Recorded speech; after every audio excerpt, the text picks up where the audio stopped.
Hello, back to the orange again. I think, yeah, it is that colour. No, I'm not colourblind. Still feeling, excuse me, a little bit subdued, um, as I mentioned in my SSB last week.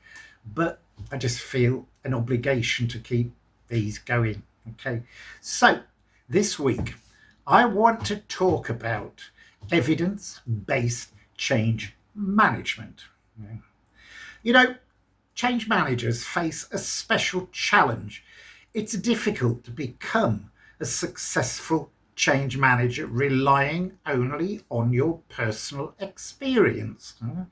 Compare the change manager who oversees 2 or 3 changes in a year with the orthopedic surgeon who performs a dozen surgeries a week, who has more reliable and accurate knowledge about what they are doing. It is obviously not the change manager who is like that, okay?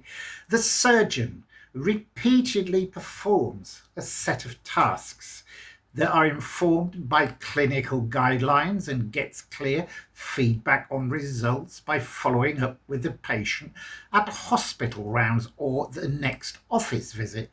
I know about that. I've had a knee replacement.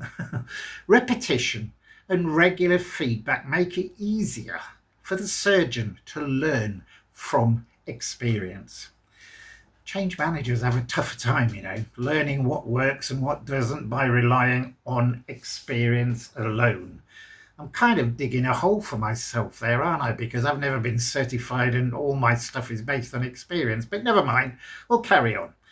Each planned organizational change involves its own specific goals and activities. Clear feedback on its success may be tough to come by. Organizational change takes many forms, from introducing a new technology, incentives, or work practices to restructuring and big strategic change. Its results, whether successful or not, can take months or even years to materialize. It depends on when your benefits will accrue. Change managers, unlike surgeons until now, haven't had evidence-based guidelines to follow, since their actions are often systematic. Change managers tend to have faulty understandings of why they got the results they did. For change managers, then, experience alone is a poor teacher. Don't know why I said that. Like I said, all my change management is based on experience, but never mind. A success factor in effective change management is the use of quality evidence from multiple sources. Acting without identifying the real problem is the root of many a failed change, not 70%.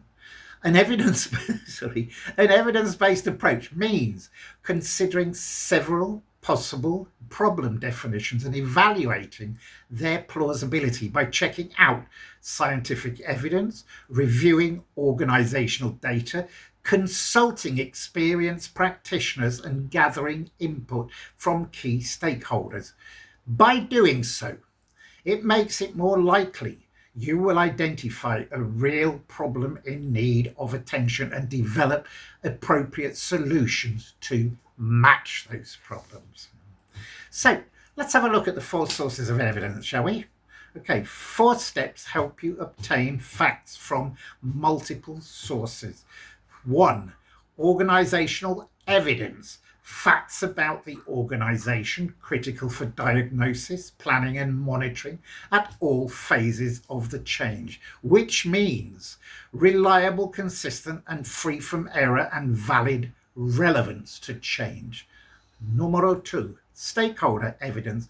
Concerns of people and groups implementing or affected by the change. As an example, interviews, focus groups on benefit, fear, costs and support.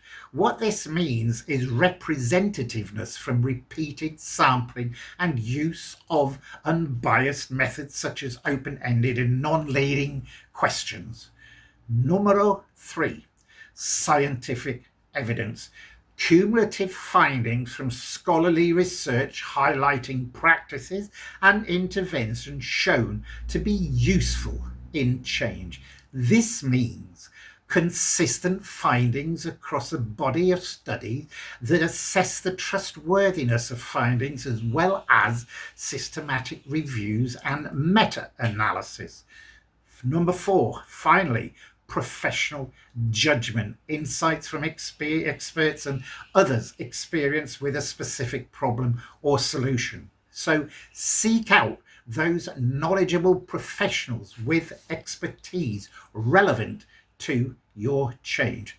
But, always a but, isn't there? Beware, not all experts are equal. The quality of a professional's judgment is a function of education, training, years of experience, and a track record of success. The path to trustworthy facts starts with asking some key questions as follows. What is the problem we're trying to solve? What is the evidence that this is the real problem? What are the possible solutions? What is the evidence that these solutions will work?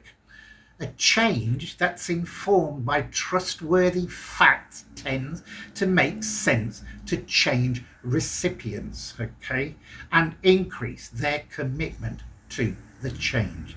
Trustworthy facts are a key ingredient in effective change.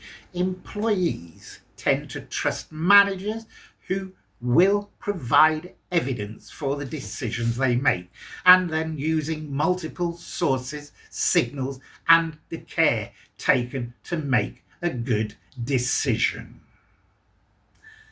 That's it.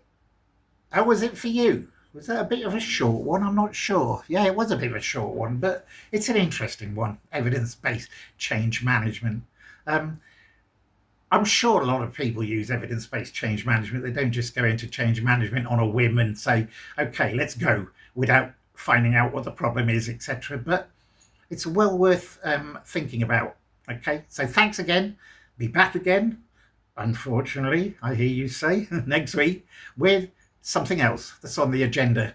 And once again, I haven't got a clue what it is, but thanks for listening. Okay.